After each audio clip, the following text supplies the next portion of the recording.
empecé cuando me abrí un blog en el año 2009. Antes de eso no tenía la menor idea de lo que era un blog, no tenía la menor idea de lo que era internet.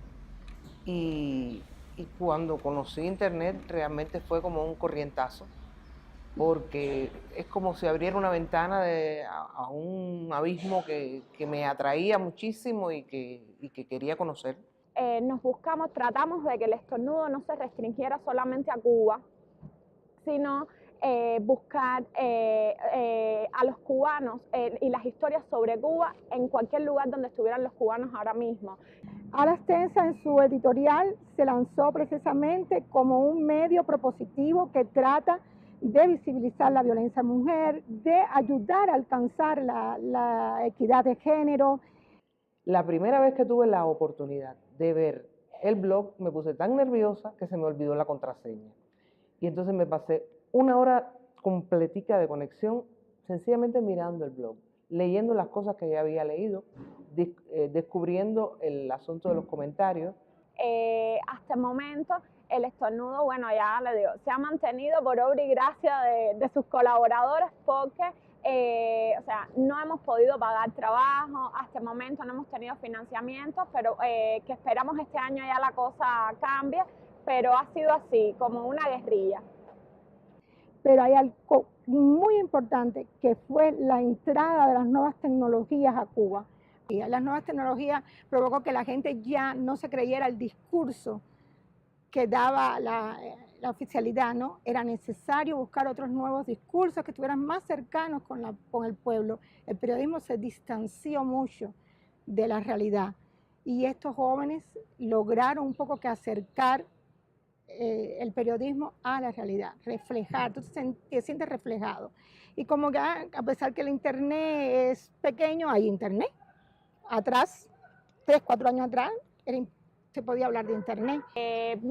Quizás los periodistas antes, los periodistas de los años, no sé, 60, 70, no tenían esta coyuntura y, o sea, no podían decir nos vamos con todo porque nosotros vamos a hacer un medio aquí. O sea, ¿dónde y con qué dinero? A nosotros no nos cuesta nada hacer el estornudo.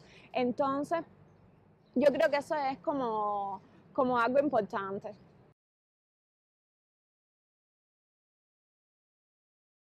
Jamás he visto en un medio oficial, jamás he visto contar la historia o el testimonio de una mujer sobreviviente de un caso de agresión masculina. No me considero feminista. O sea,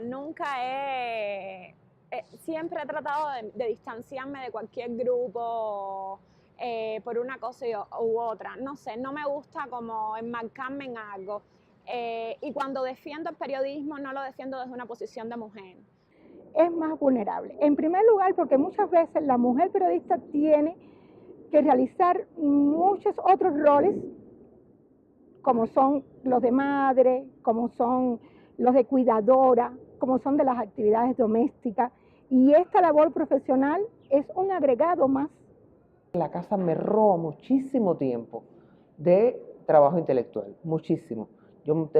Hay días que yo tengo que olvidarme de que tengo una computadora y ponerme a lavar y ponerme a planchar, que odio, pero trato de conciliar todas las cosas de manera de sacarlas adelante con éxito.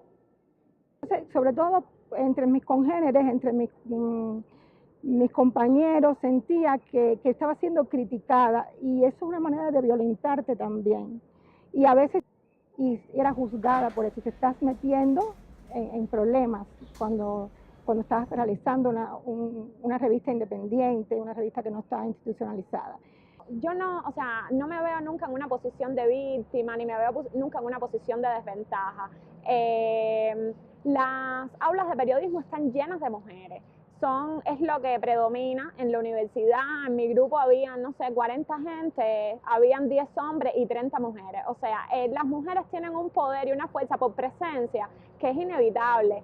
Que los periodistas no tengamos acceso a las pocas estadísticas que hay por ser tú un medio independiente y no un medio oficial, realmente también es una discriminación. Si en los medios cubanos no se habla de feminicidio, es como tampoco se habla de la gran corrupción que hay, no sé, en la salud en Cuba, que ya son problemas estructurales y no tienen que ver, yo creo, según mi opinión, con que sean temas de mujeres o violencia contra la mujer. Tiene que ser porque hay un silencio total en la prensa cubana.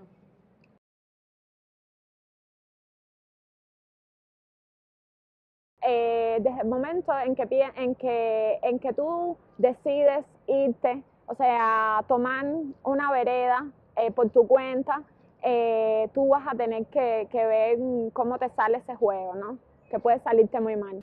Para saber de la realidad cubana, tienes que ir al periodismo alternativo.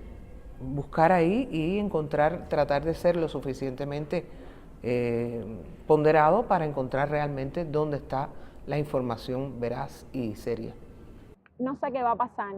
En un momento, hace un año atrás, cuando empezábamos con lo de la revista, veíamos que las cosas, o sea, decíamos como, es posible, hay algo que de verdad está cambiando, las cosas están más suaves, no sé, vamos a ver qué viene, en unos pocos años esto va a estar completamente distinto, pero nos parece que es como un retroceso, que hay algo que se está recrudeciendo,